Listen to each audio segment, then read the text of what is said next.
All right, Blue, take it away. Watch out for that manhole. Excuse me, are you the foreman? Yeah, that's me. Kyle. And your name? I'm Sam, the safety regulations officer. Oh, right. Jacobs told me you'd be showing up eventually. You might want this hard hat. Oh, thanks. What seems to be the job today? Hard to tell, really. Watch out, Morty. That is not a good idea. You're building something with no plans? Oh, we have plans. Check it out. Oh, I see. That's what I said when I looked at it the first time. Evidently, it's supposed to be really impressive when it's finished. But as you can see, it's a little chaotic at the moment. Yeah, I was noticing that. Tell me, is there anything you're doing to keep people from getting hurt here? We're wearing hard hats. Yeah, but shouldn't someone pick up these pipes? Someone could trip on them. I suppose. Hey, Morty, when you get done with those alligators, can you pick these up? You're a real pal, man. And that's another thing. Alligators on a construction site? Well, if it's safety we're going for, I think it's best not to agitate the dangerous wildlife, don't you? You could get animal control out here. That'd take too long. We're burning daylight as it is. Besides, we got plenty of wildlife on the site that hasn't caused any trouble at all. Wait, you have more animals here? Sure, we keep them over here. Take a look. I don't believe it. How's it going with the constructed set, Kyle? It's gone better, Mr. Jacobs. Really?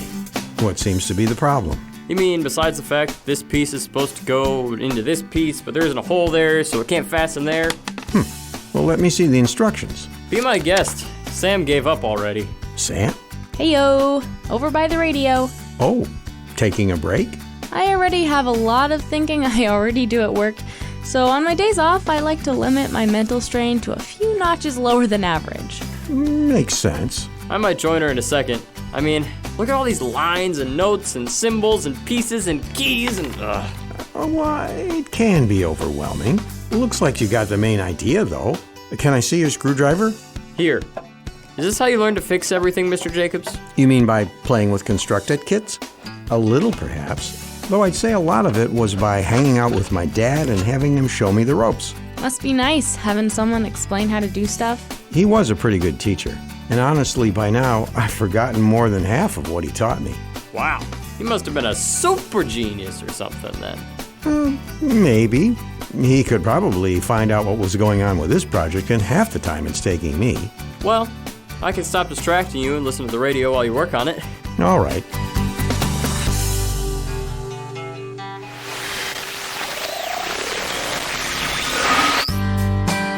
Any luck yet, Mr. Jacobs? Well, I found the main problem, Sam, I think. It looks like one of these pieces here was supposed to actually be used over here. Let me see the instructions. Oh, right. I can't believe I missed that one. Makes a whole lot of sense now. Too bad we didn't catch it earlier. Yeah, I was this close to asking if we could drill a hole so it would fit. That would have worked, Kyle, but now we don't have to. Yeah, I think I got it now. Okay, let me know if you need any more help. Thanks. So, what have you been up to, Sam? You mean besides work? I've been hanging out with friends, doing chores, the basics. I've been doing my Bible time too. I'm trying to do that read through the Bible in a year thing. It's going okay. Just okay? Yeah, Genesis was fun with all the stories and the history, but halfway through Exodus, things got technical. Ah, yes. All of the laws. Yeah, I had no idea there were so many rules in there. I mean, I knew people say that Christians have to follow a ton of rules, but seriously, there's chapters and chapters of how to do this and don't do that, and if this happens, then this happens. It's quite the section of the Bible, and the Jewish people back in Bible times dedicated their lives to following every single rule. That's nuts. They could not have made it long. Not usually, but there was a group of priests who made it their goal to be the best at keeping all of God's rules. They were called Pharisees, and not only did they take following rules to the extreme, they made up rules of their own so that it was even harder for people to live for God. Oh, I think I've heard about those guys. They weren't super happy with what Jesus had to say most of the time, right? That's right, because he knew why they were following all of these rules, and it wasn't impressing God. What do you mean? Wait, let me guess. You've got a script about that? Be right back.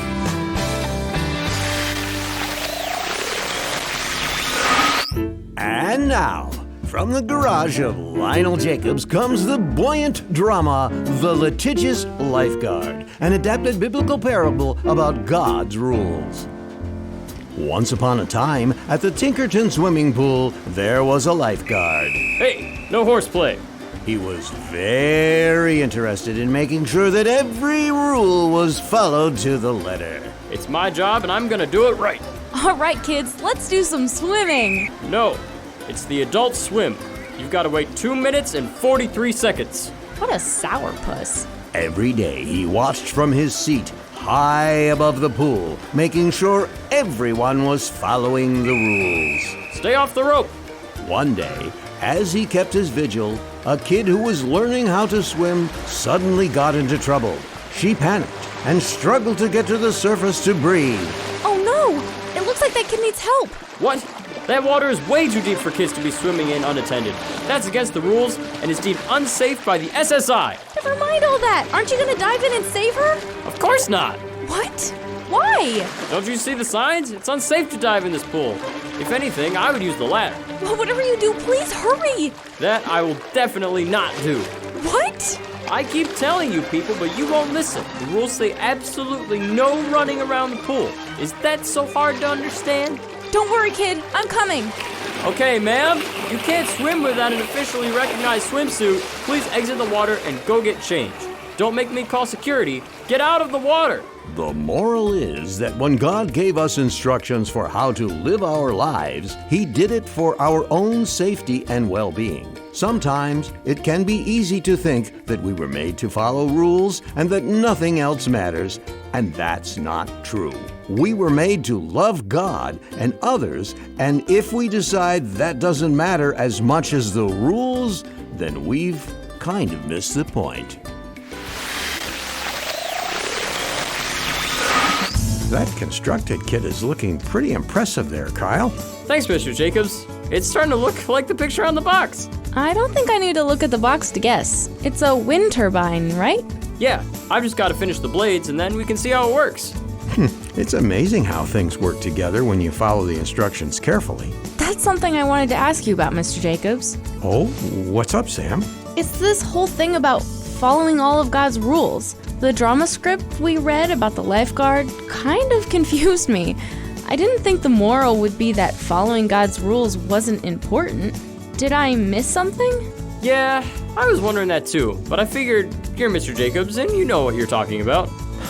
Well, first off, just because I'm Lionel Jacobs doesn't mean that I always know what I'm talking about. It's always important to find out the truth instead of just accepting what someone tells you because they know a lot. That's why you use Bible verses to back up what you say a lot of the time. Exactly. And to demonstrate this point, I will clarify the moral to the lifeguard script with a Bible verse or two. In the book of Matthew, in chapter 22, Jesus is teaching people about God's rules when someone asks Jesus which of the rules is the most important. Do you know what he said? I know this one. Wasn't it love God with all your heart, soul, mind, and strength? Not bad. And he gave the second most important rule as well. Love your neighbor as yourself? Exactly. With these two rules, Jesus said, if we follow them, then we will be keeping all of the other rules. So the Pharisees, they were making more rules and making it harder to follow God. And it sounds like Jesus here is taking the complicated rules and everything and making them simpler. That's right. And according to Jesus in John 14:15, when we follow these commands, we're showing that we love him. I'm still gonna have to think about this. Maybe even talk about it with Pastor tomorrow. Sounds like a good idea. Well, I think it's ready. That looks fantastic, Kyle. Yeah. Are you gonna turn it on? Turn it on. Yeah, doesn't it have a motor so the blades turn? It's a turbine, Sam. It doesn't use energy, it makes energy. I'll show you. Want to help me get it outside? Oh, okay. You coming, Mr. Jacobs? Right behind you. Just got to turn off the radio first.